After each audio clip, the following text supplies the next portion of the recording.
God has specifically chosen you to be here at this time and in this place. You have incredible potential, purpose, and calling to push back the darkness and be a light for Christ. Stand for nothing and you'll fall for anything. It's time to stand your ground. This is Unapologetic.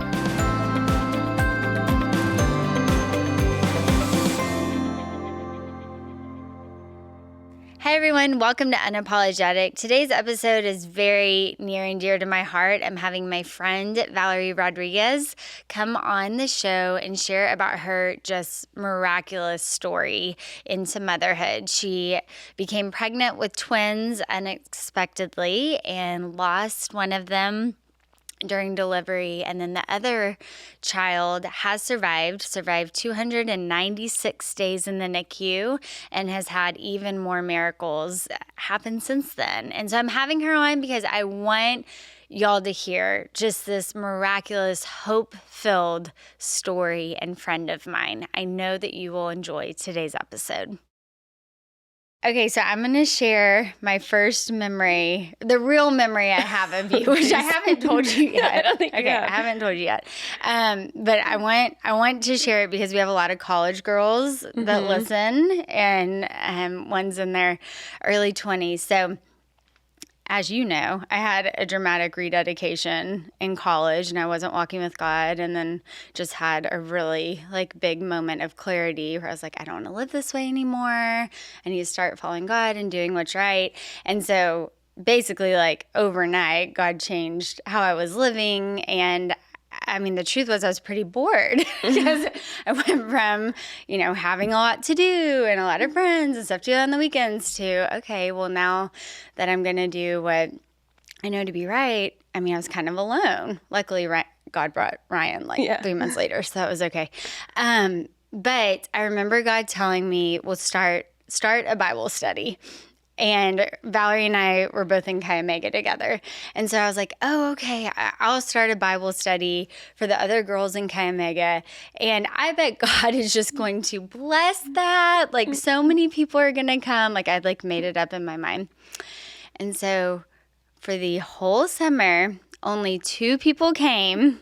And one of them was Valerie.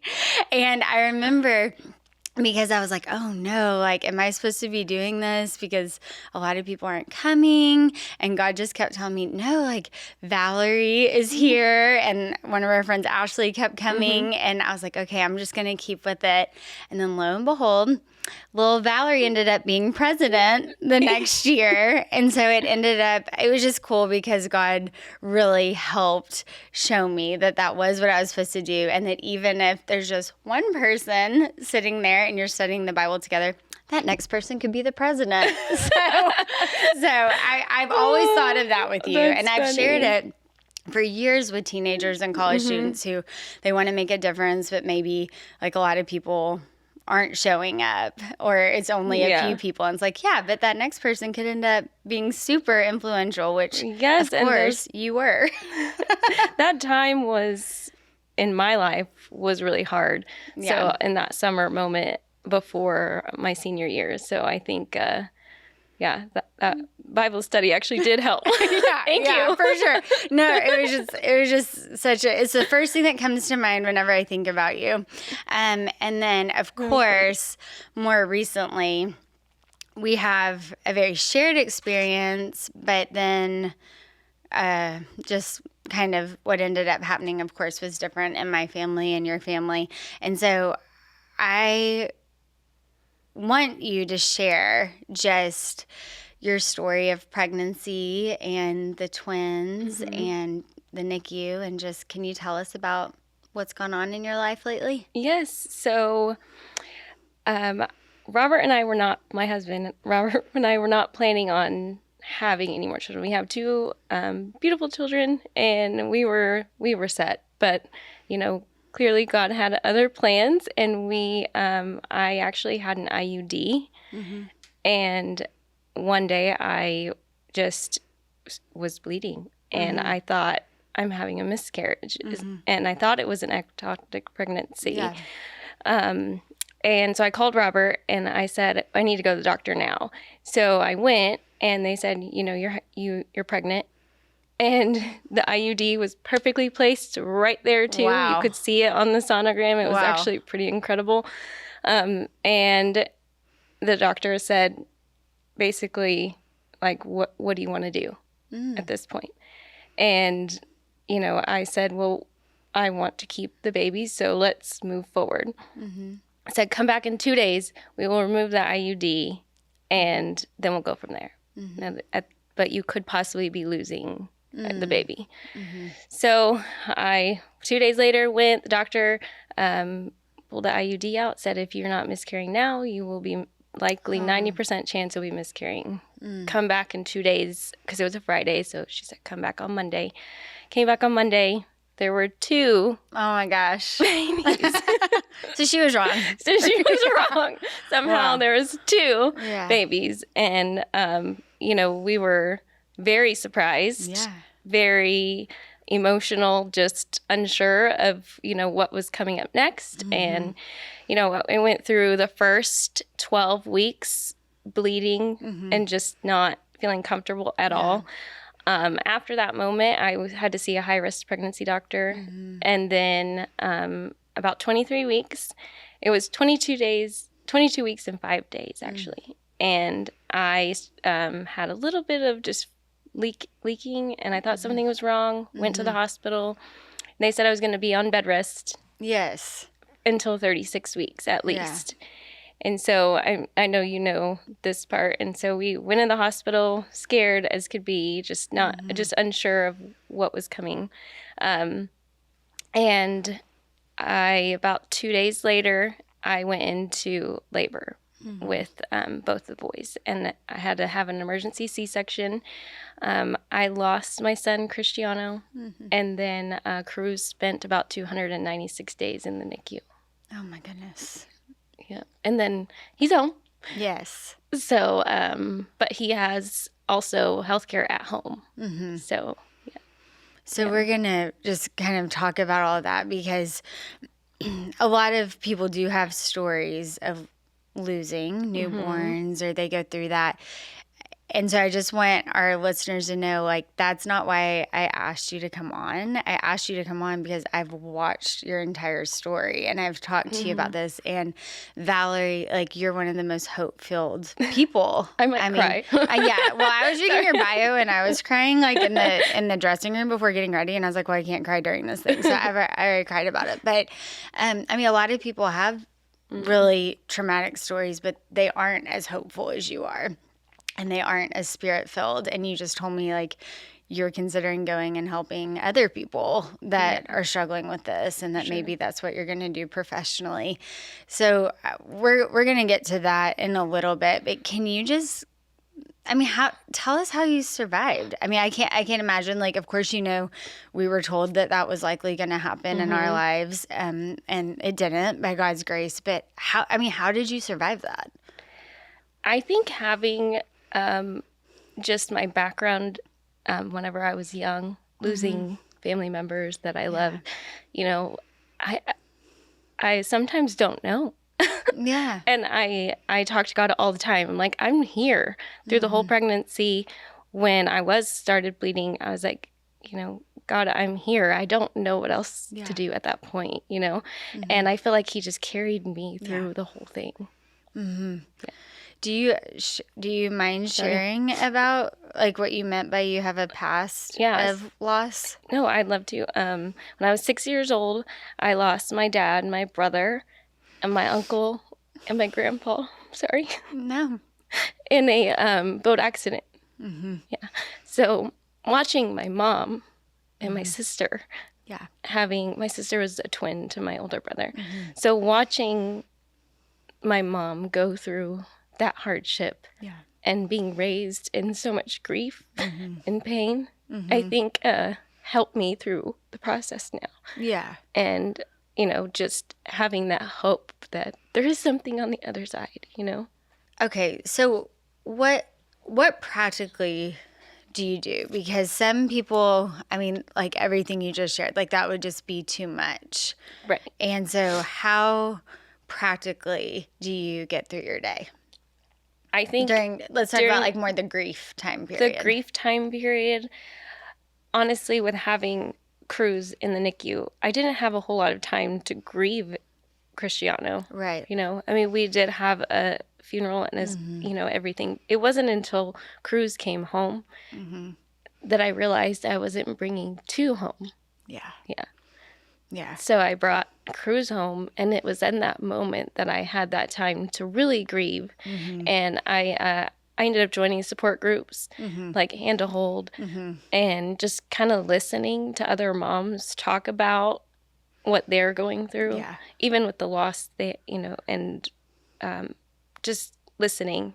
And then pretty soon I was active in talking about how I felt. And I think having a group support or someone to talk to would be just important. And not a lot of hospitals have that for these moms. And so I think that's super important. Yeah, I did notice that. Like, we had such good, definitely healthcare, but I remember, and our NICU is 65 days, so like obviously yours is so much longer. But I remember like this one day stepping outside of the NICU, and I remember looking up at the stars, and I go, "Oh, this is trauma." Like, what? Being in the hospital and seeing your kids have all these issues and everything, and I just said that out loud, and I was like, and I said to myself, I said, one day I'm going to have to process this, but right now I just have to survive. And I think that that's kind of what you're describing. Like, there wasn't a time really to grieve because, as anyone who's been in the NICU knows, like, that's just full time. And so did you find yourself more in like survival mode? Like, when did that stop where you actually were able to grieve and process all that had happened? Well, I didn't have a whole lot of time off of work, so I still was working, driving to work. I had an amazing boss and people that surrounded us, and they cared. So I would come to the hospital, see Cruz, go back to work. It was kind of insane, kind of busy, but it was in my drive home that I was able to spend 45 minutes kind of just processing things. And yes, I would cry. Yes, I would think about, all the bad things that could happen. But there was one day I realized on my drive home, like, why am I not being thankful for some of the things that Cruz is doing? Wow. And then for the things I have at home, Yeah. And work. Yeah. And I think sometimes people think that that's maybe dismissing the pain. Like, if you're just trying to be grateful, but really it's what helps you survive the pain, is if you're looking around and being grateful. We haven't spent much time yet talking about Cruz. So I watch him like every day on your social media, and we've prayed for him, and he's doing just amazing. But can you just tell us about his journey, and then of course what has happened recently? So a little teaser. Sorry. Okay. Yes. So his journey, it was scary at the beginning because he was so small. Yeah. So he was 1 pound, 6 ounces. Oh, my word. And he was very, very teeny tiny. Yeah. So the first 2 weeks were very critical for his life. He ended up having a brain bleed, a grade 4. It was a grade 2. The doctors did approach us telling us all these things that could happen with a grade 2 brain bleed. And then when it developed into a grade 4, they also approached us and said, these are the things that could possibly happen. He may not be doing walking or talking or anything like that. But we kept going. We said, as long as Cruz is going, we're gonna keep going. Wow. And so we kept going.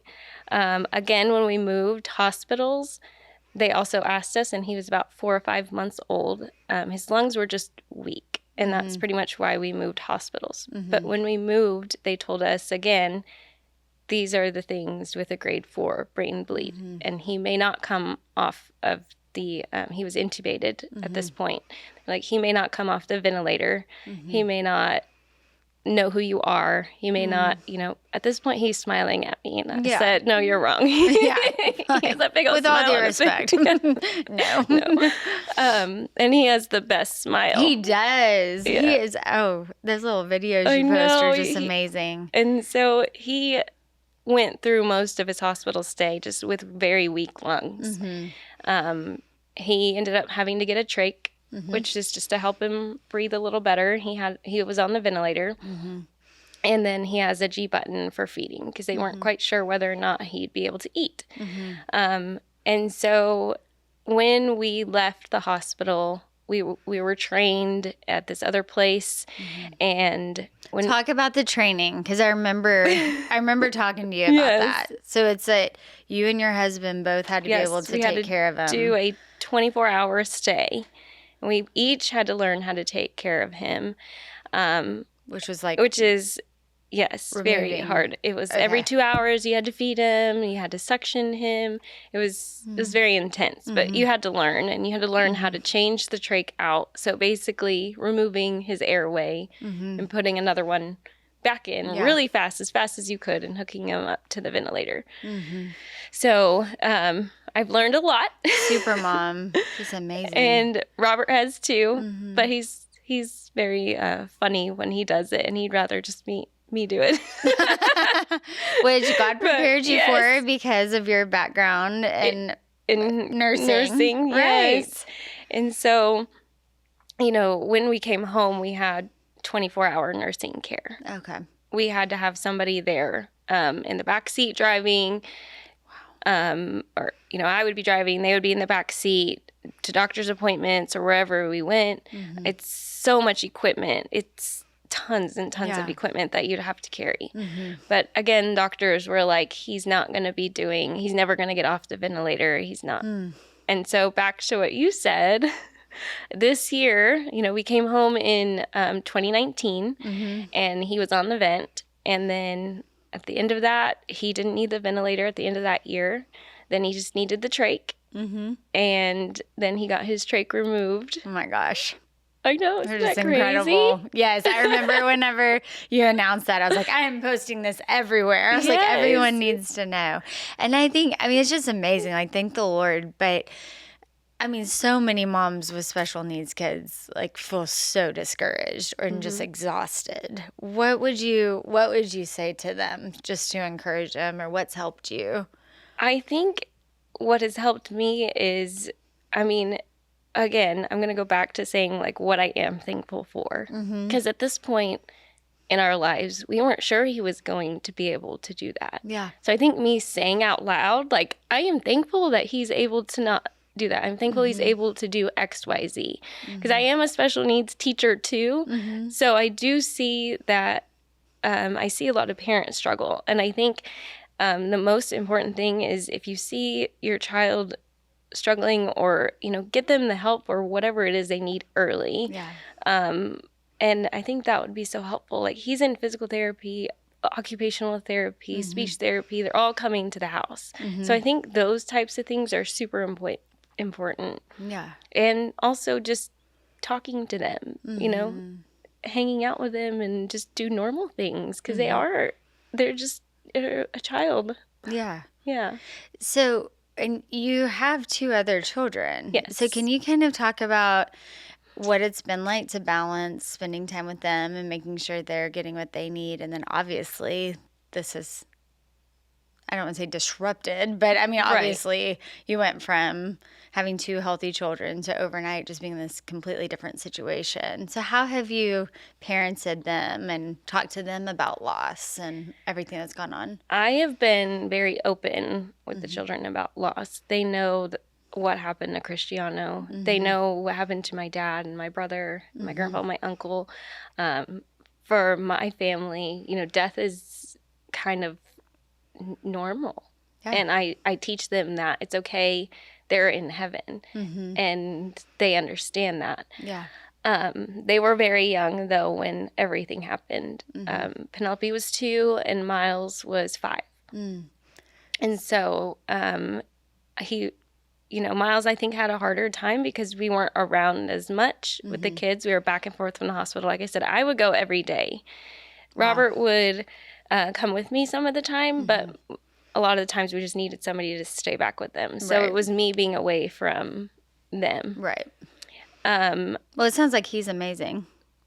Robert? Yes. Yeah. Well, I mean, as you and I both know, like, Yeah. unless you have a husband that's going to be there and help, it's very difficult. Yes, and we did our best to make sure that it didn't disrupt their lives much. I mean, we have them in baseball and dance and like all the things. I remember seeing that because you would be like, here I am at the NICU. And then one of them was at their sporting thing that weekend. I remember that specifically thinking, how is she doing that? That was I mean, we really amazing. wanted to make it normal, have them feel normal. You know, normal could do T-ball and not be at the hospital all the time. Although they loved coming to Dallas to look at the trains, and that's what they would There's do. lots to do here. Yeah. So if Penelope was 2, was there a time? I'm asking because I get asked this a lot, like as a therapist, and then just with the show, people wonder when should they talk to their child about something. So was it something that she always knew, or did y'all sit her down at a point and tell her the story? I think because we did take her so often to the hospital, she kind of knew at 2. I continued to talk to her about it, though, at 3. And then even now, at home, we have nursing care. Okay. And so for her, having those nurses there is pretty normal. And we have people in and out of our house all day long. Wow. And just for Cruz. Yeah. And the kids, you know, I when we actually don't have nursing anymore, I'm not sure what the kids are going to do. Because now I'm going to have to sit down and talk to them about why we don't have nursing anymore. Like, where are all those extra people that help?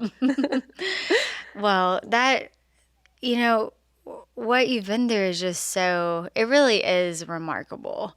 And having worked in counseling for years, I mean, people really do turn bitter. I mean, everyone isn't as happy as you are sitting here. And I know that you have a lot of grief and you've been through so much. Other than being grateful, which that's a huge thing that we should do you have any more insight or just advice for people that really are fighting being bitter?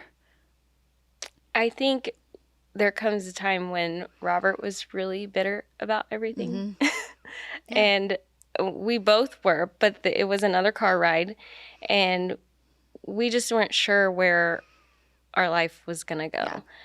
And nobody really is. I think with that part of him, he just saw our other children in his eyes, you know. He just saw what making their lives normal for him was kind of a letting it go a little bit here and there. It's okay to be bitter. There's nothing wrong with being so mad and frustrated.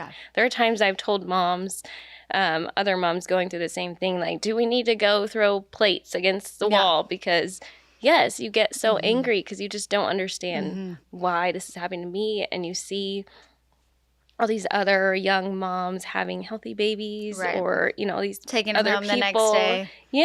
And and it's like, just, I can't relate to this at all. And you didn't expect to be in the NICU.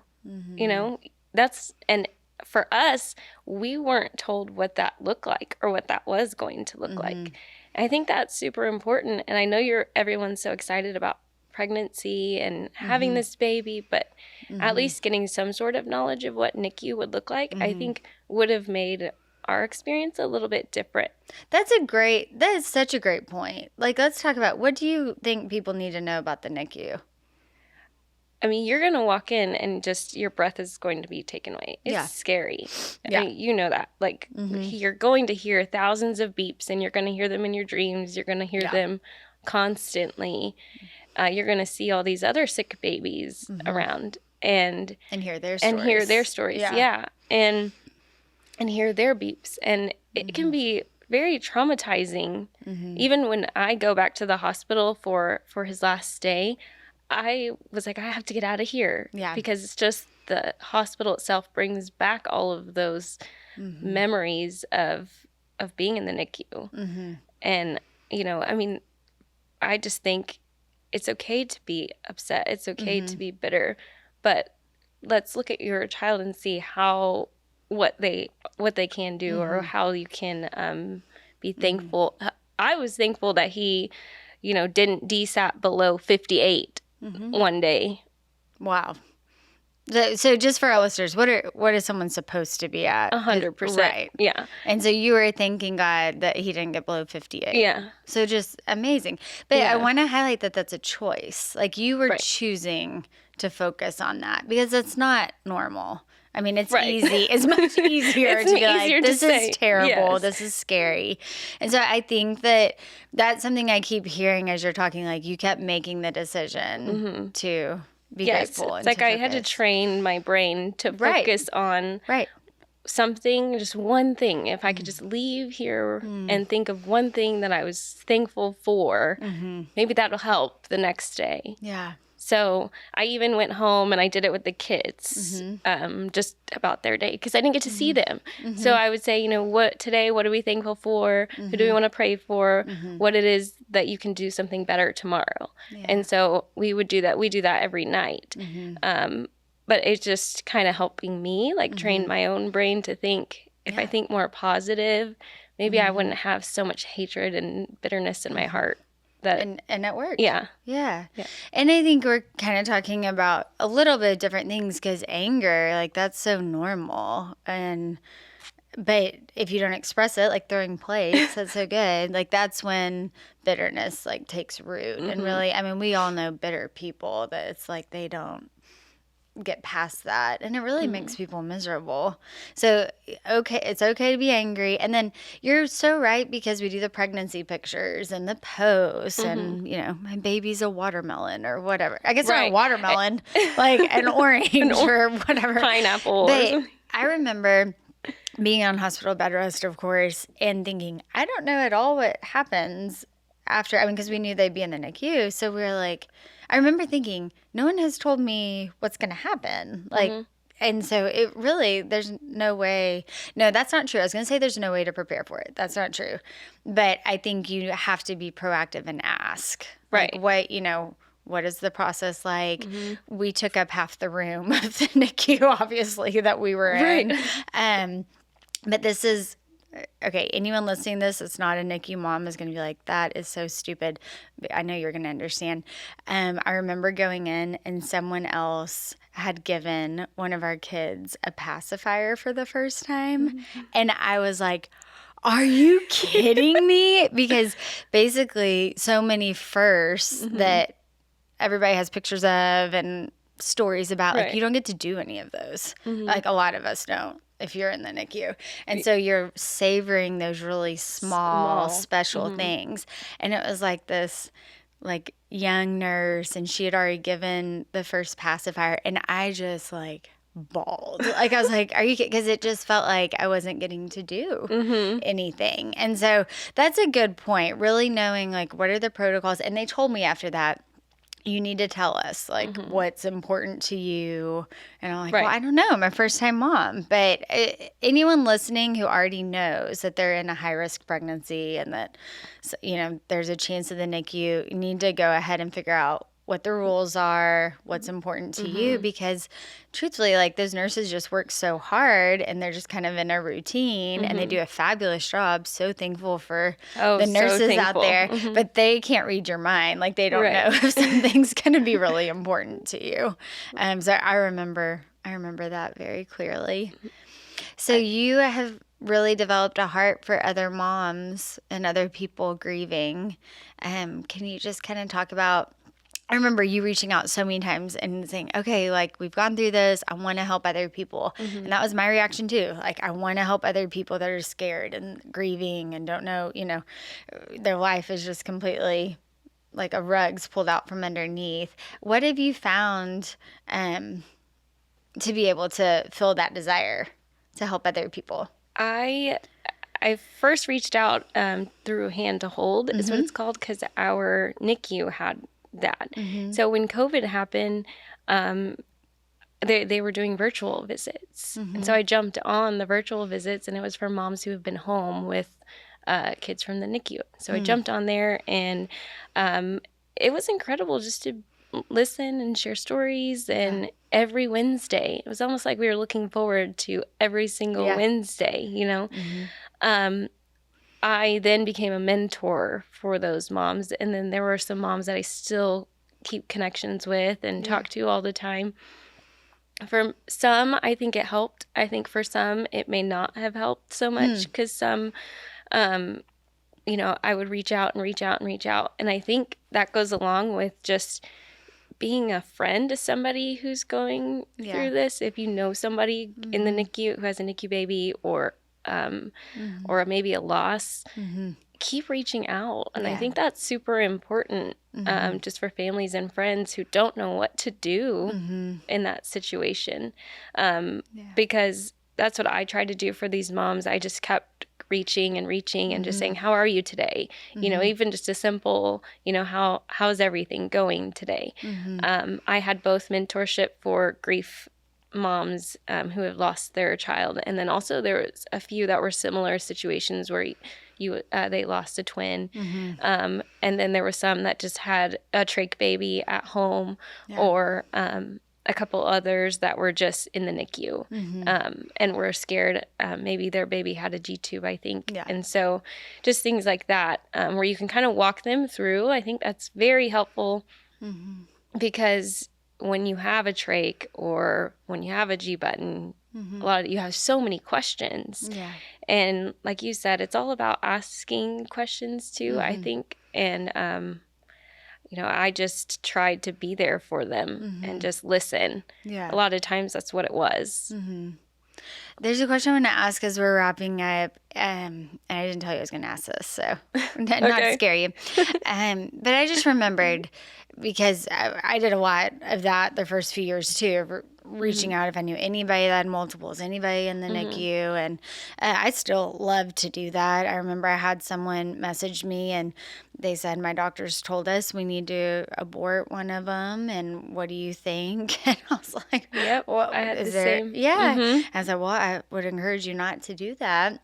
And the doctor had told him to do that, simply because there were so many babies. And, but what I want to ask, because I remember this now, there is such a high statistic for divorce with couples that have lost a child and in the NICU and multiples. Like all of that really, as you and I both know, is very stressful on a marriage. So what advice do you have just for the wife that's like, this is not our best season of marriage? What would you say?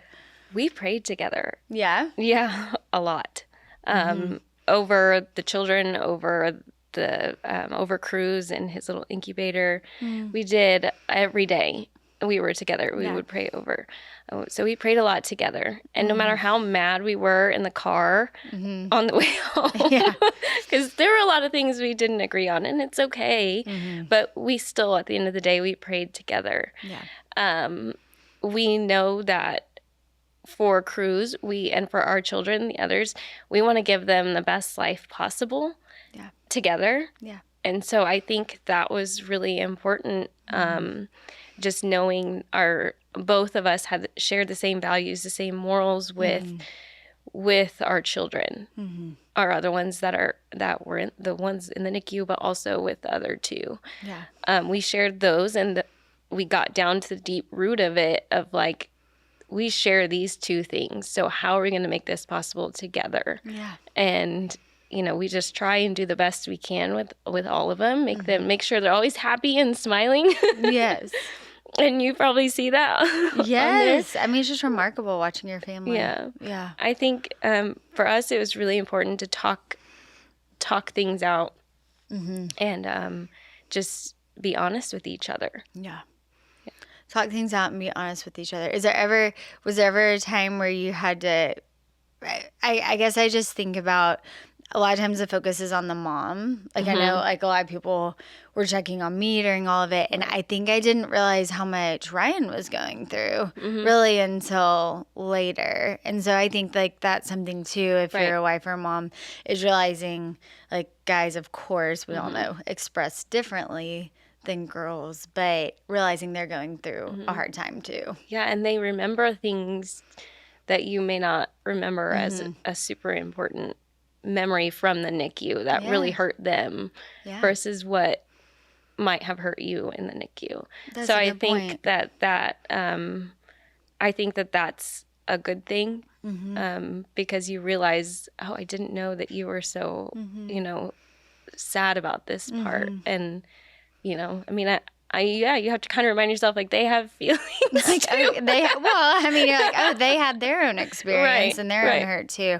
I'm going to end today just by praying for you and your family. Okay. Okay. So we're just going to do that. And for the other moms listening, God, I just thank you so much for the Rodriguez family, Lord, and just all that they have survived. And that is because of you. And we thank you just for their son that is in heaven. And we know that he is happy and having just a wonderful life in eternity with you. And I thank you for all of the miracles of Cruz's life. And most of all, I thank you for Valerie's joy and just how she and Robert have endured and that they give glory to you. And I want to pray for the NICU moms right now listening and the moms with special needs and just the ones that are in hard situations, God, that they would know it's okay to be angry, it's okay to be sad, but that they would not let their hearts turn bitter, that they would know that you are good and that you are going to be with them every step of the way. And I pray these things in Jesus' name. Amen. Amen. Thank you for being on, Valerie. Thank you so much. I held back the tears for almost I know, 30 minutes. I did not hold It's back. only because I already cried in the dressing room. So I don't. I should have cried in the dressing room too. It was helpful. But thank you so much for sharing your story. Thank you so much for having me.